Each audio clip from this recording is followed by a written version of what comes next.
से पखाल हो कि गरम हो सबुथिरे जमिबो। आज आमे बनेबा मसला माछ भजा जहाँकि पखाल गरम सबुथिरे खाइबाकू खरा दिन बहुत भल लगिଥାଏ। जेहेतु एबे बहुत ही खरा होउची एबे तो गरम भात खाइबाकू बिल्कुल भी मन होउनी पखाल संगे टिके माछ भजा हे गले पूरा जमी जाइଥାଏ। ताले आज ओडिया बहु ता स्टाइल किपरि मसला माछ भजा बनैची चलंतु देखि नबा। नमस्कार ओडिया बहु रोसई को आपण मानकू बहुत बहुत स्वागत। माछ भजा बने पई एडी देखनु मु किछि माछ नेइतिली आ एडी पाखा पाखी 700 रु 800 ग्राम माछ अछि। प्रथमे आमे लूण दे देबा स्वाद अनुसार आपण जेतिकी माछ नउचोनी से हिसाब रे आपण एडी लूण को ऐड कर नियंतु। तापरे एडी देइची हळदी गुंड हाफ स्पून। तापरे आमे दे देबा भलो कलर पई काश्मीरी लंका गुंड आपण चाइले एडी नॉर्मल लंका गुंड भी देई परिबे रागपण पई। तापरे एडी देइची हाफ स्पून भजा जीरा गुंड जोटा कि बहुत बढ़िया फ्लेवर देथे हमर माछ भजारे। तो एडी निहाती एबे ऐड करंतु आपण चाइले जीरा लंका गुंड मध्ये एडी ऐड कर परिबे। तापरे दे देबा हाफ स्पून एडी धनिया गुंड। तापरे देखंतु एडी हाफ स्पून नु भी कम एडी दिची गरम मसला गुंड। आ गरम मसला बेसी देबेनी टिके कम ही देबे ता द्वारा बहुत बढ़िया फ्लेवर आस्ताय। तापरे एडी 2 रु 3 स्पून मु देइची सोरिष तेल।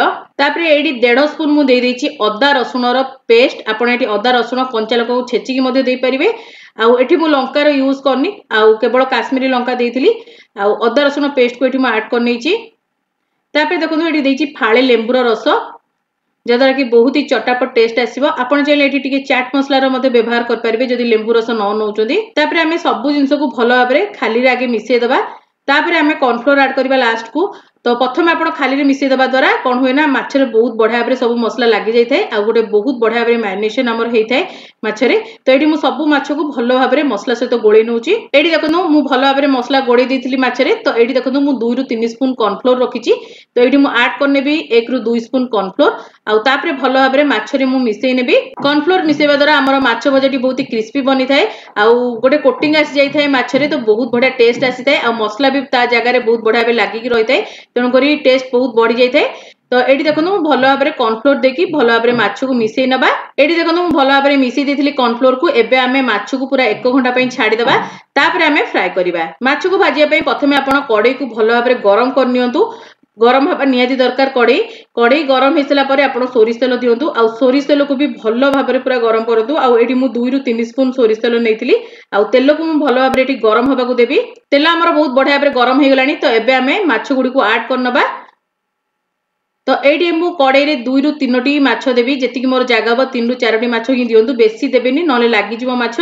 तो 3 रु 4 टी माछ दियंतु आ एई माछ भजा पे हमर बेसी तेल मध्ये लागि न थाए अल्प तेल रे ही बहुत बढ़िया भाबरे हमर माछ भाजी हेते। आ एठी देखंतु टोटल ऊपर मोर 5 टी जागा हेतला। तो एठी मु 5 टी माछ को देई देइची आ भलो भाबरे छाडी दबा 1 रु 2 मिनिट पे। तापरे आमे माछ को लेउटेबा आ एठी देखंतु 1 रु 2 मिनिट पर ही माछ को लेउटउची आ केते बढ़िया भाबरे फ्राई हेची गोटे पट साइड केते बढ़िया कलर मध्ये आछि।